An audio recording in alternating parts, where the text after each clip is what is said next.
नमस्कार. आवाज माझा वृत्तवाहिनीत आपल्या सगळ्यांचं स्वागत. वळूयाच्या काही ठळक घडामोडींकडे. 8 जानेवारी रोजी होणाऱ्या उपमहापौर पदाच्या निवडणुकीवर आघाडीचा बहिष्कार. निकालाआधीच महायुतीनं केला जल्लोष.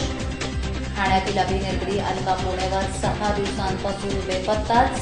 आणि ठाण्यातील कोपरी परिसरात भर दिवसा घरफोडी. नागरिकांमध्ये भीतीचं वातावरण. ठाणे महानगरपालिकेमध्ये आज उपमहापौर पदासाठी निवडणूक अर्ज दाखल करण्याची शेवटची तारीख असल्यानं उपमहापौर मिलिंद पाटणकर यांच्या मारहाणीचा निषेध करत आघाडीनं आपले उमेदवारी अर्ज न भरल्याने महायुतीच्या वतीनं भाजपाचे नगरसेवक मुकेश मोकाशी यांनी आपला अर्ज भरलाय. त्यामुळे निवडणुकीसाठी एकच अर्ज आल्यानं मोकाशी यांची बिनविरोध निवड झाली आहे. त्याची अधिकृत घोषणा 8 जानेवारीला करण्यात येणार आहे. ठाणे परिवहन समितीच्या निवडणुकीत भाजपाच्या अजय जोशी यांनी सेनेचे बंडखोर शैलेश भगत यांना मतदान केल्यानं युतीचे अधिकृत उमेदवार पवन कदम यांचा पराभव झाला होता. यामागे भाजपाचे उपमहापौर मिलिंद पाटणकर असल्याचा आरोप करत शिवसेना आणि भाजपाच्या कार्यकर्त्यांनी पाटणकर यांना मारहाण करून त्यांच्याकडून राजीनामा लिहून घेतला होता. पाटणकर यांनी राजीनामा दिल्यानंतर या रिक्त झालेल्या पदाकरता आज अर्ज दाखल करण्याचा शेवटचा दिवस होता. आघाडीकडे 61 नगरसेवकांचा पाठबळ आहे. दुसरीकडे महायुतीकडे 65 नगरसेवकांचा पाठिंबा असताना पाटणकर प्रकरणाच्या निषेधाचं कारण देत आघाडीनं आपला उमेदवारी अर्ज भरलेलाच नाही, तर दुसरीकडे भाजपाच्या मुकेश मोकाशी यांनी महायुतीकडून अर्ज दाखल केला असून ही निवडणूक बिनविरोध झाली आहे. या प्रकरणानं राडेबाजी थांबल्याचं सांगत युतीनं विजयोत्सव साजरा केला. त्यामुळे महायुतीचा विजय निश्चित होता आणि आघाडीचा पराभव निश्चित होता.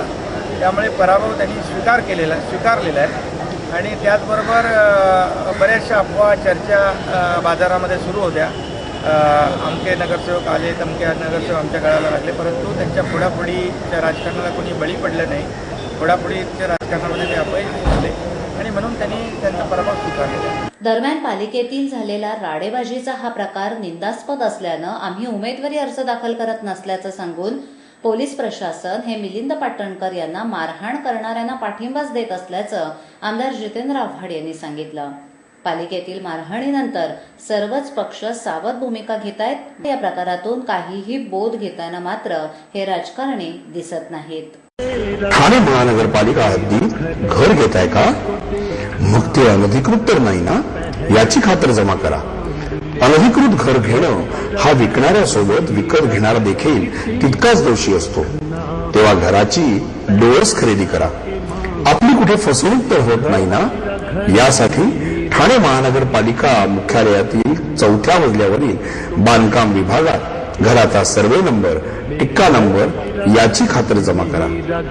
घराचं स्वप्न अवश्य करूया साकार, पण अनधिकृत घराचा नका करू कधीही विचार. अधिकृत घर म्हणजे उद्याची देखील निश्चिंती. अनधिकृत घराचे दार म्हणजे डोक्यावर कधीही तोडण्याची टांगती तलवार.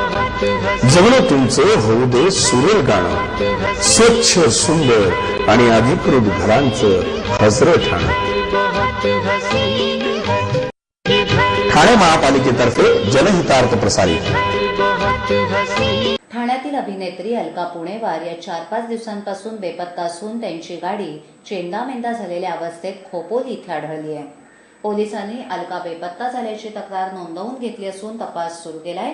अलकाच्या मोबाईलचे कॉल रेकॉर्ड्स तपासत असल्याचंही पोलिसांकडून सांगण्यात आलंय.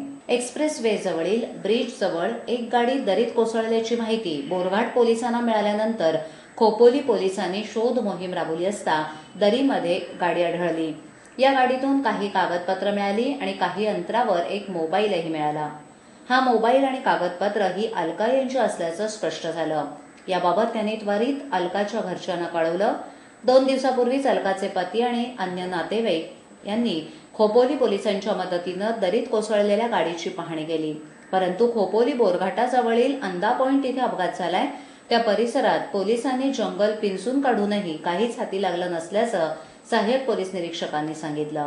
पोलीस निरीक्षकांच्या सूचनेनुसार खोल दरीतून गाडी काढण्याचं काम खोपोलीतील यशवंती हायकर्स या रेस्क्यू टीमकडून सुरू आहे. एकंदरीत गाडी ज्या ठिकाणाहून दरीत गेली त्या ठिकाणचं वास्तव पाहिलं तर हा अपघात की हत्या असा संशय व्यक्त होतोय. खोपोली पोलिसांनी महामार्गालगत सर्व दवाखान्यांमध्ये अपघातातील कोणी जखमी रुग्ण आला आहे का याची माहिती घेण्याचं कामही सुरू केलंय. परंतु अद्याप या घटनेचं गूढ हे गुलदस्त्यातच आहे. वाहतुकीचे नियम चांगल्या पद्धतीनं कळावेत आणि त्याद्वारे अपघातांच्या वाढत्या प्रमाणावर आळा घालण्यासाठी ठाणे पोलिसांच्या वाहतूक शाखेतर्फे 3 ते 17 जानेवारी दरम्यान रस्ता सुरक्षा अभियान राबवण्यात येत आहे. त्यात खास करून गृहिणीला जर वाहतूक नियम कळाले तर ती सर्व घराला हे नियम पटवून देऊ शकते. यासाठी ठाण्यातील कोरम मॉलमध्ये एक आगळा वेगळा होम मिनिस्टरचा खेळ खेळण्यात आला, ज्यामध्ये वाहतुकीच्या नियमांबाबत अचूक उत्तर देणाऱ्या महिलांना पैठणी भेट म्हणून देण्यात आली. या कार्यक्रमाचं सूत्रसंचालन वाहतूक पोलिसांच्या वेशात मराठी कलाकार मंगेश देसाई यांनी केलं. तर पुणे वाया बिहार या मराठी चित्रपटाचे मुख्य कलाकार उमेश कामत आणि अभिनेत्री मृण्मयी देशपांडे हे यावेळी उपस्थित होते. ठाणे पोलीस आयुक्तालयाअंतर्गत दरवर्षी जानेवारीच्या पहिल्या आठवड्यापासून वाहतूक पंधरवडा पाळला जातो. या निमित्तानं वाहतूक शाखेतर्फे विविध कार्यक्रमांचं आयोजन करण्यात येतं. यंदा रस्ता सुरक्षा अभियानात शुक्रवार 3 जानेवारीला सुरुवात झाली आहे. हे या अभियानाचं 25वे वर्ष आहे. त्याचं उद्घाटन ठाण्याचे पोलीस आयुक्त के.पी. रघुवंशी यांच्या हस्ते तीनहातनाका येथील ठाणे पोलिसांच्या वाहतूक शाखेच्या मुख्यालयात करण्यात आलं. नागरिकांना वाहतुकीचे नियम चांगले कळावेत, त्यांना त्यांचं महत्त्व कळावं आणि यामुळे अपघातांची संख्या कमी होऊन अनेकांचे प्राण वाचतील. खास करून गृहिणीला हे नियम जर कळले तर ती सर्व घराला हे नियम पटवून सांगू शकते. यासाठी ठाण्यातील कोरम मॉलमध्ये महिलांसाठी ट्रॅफिक होम मिनिस्टर हा कार्यक्रम घेण्यात आला. या कार्यक्रमाचं वैशिष्ट्य म्हणजे या कार्यक्रमाला पुणे वाया बिहार यातील सिने अभिनेते उमेश कामत आणि अभिनेत्री मृण्मयी देशपांडे उपस्थित होते. त्यांनी देखील वाहतुकीच्या नियमांचं महत्त्व काय आहे हे सांगितलं. तसंच आता मराठी चित्रपटाला चांगले दिवस येत आहेत, त्यांना थिएटर मिळतंय, तरी पुणे वाया बिहार हा चित्रपट तुम्ही आवश्यक पहा आणि तो थिएटरला जाऊन पहा असं आवाहनही त्यांनी लोकांना यावेळी केलं. तर या कार्यक्रमाचं सूत्रसंचालन सिने अभिनेता मंगेश देसाई यांनी केलं. महत्वाचं म्हणजे मंगेश स्वतः वाहतूक पोलीस बनला होता आणि त्यांनीही वाहतूक नियम पाळा, नाहीतर लोकांना जीव गमवावा लागतो असं आवाहन केलं. तर खास करून महिलांना आणि तरुण तरुणींना हे नियम पाळावेत म्हणून आम्ही या कार्यक्रमाचं आयोजन केलंय. जर एका महिलेला हे नियम कळाले तर सर्व कुटुंबाला हे नियम समजतील, हे गणित सुद्धा खरं आहे. यासाठीच या वेगळ्या होम मिनिस्टर कार्यक्रम राबवण्यात आला आहे. यात विजेता ठरणाऱ्या महिलेला पैठणी बक्षीस म्हणून देण्यात आली. या कार्यक्रमाला लोकांचा चांगला प्रतिसाद मिळाला.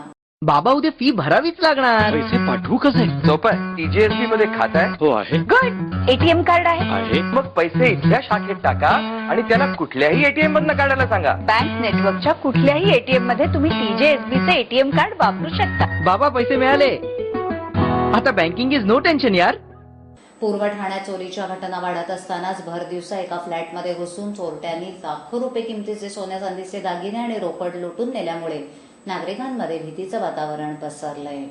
कोळी स्मशानभूमीच्या जवळ असलेल्या गुरुदेव अपार्टमेंटमध्ये राहणारे खांडगे यांची पत्नी आणि मुलगी भाजी आणण्यासाठी गेली असताना चोरट्याने घरात घुसून कपाटातील सोन्या चांदीचे दागिने आणि रोकड असा अंदाजे 20 ते 25 लाखांचा माल चोरून नेल्याचा प्राथमिक अंदाज व्यक्त केला जातोय.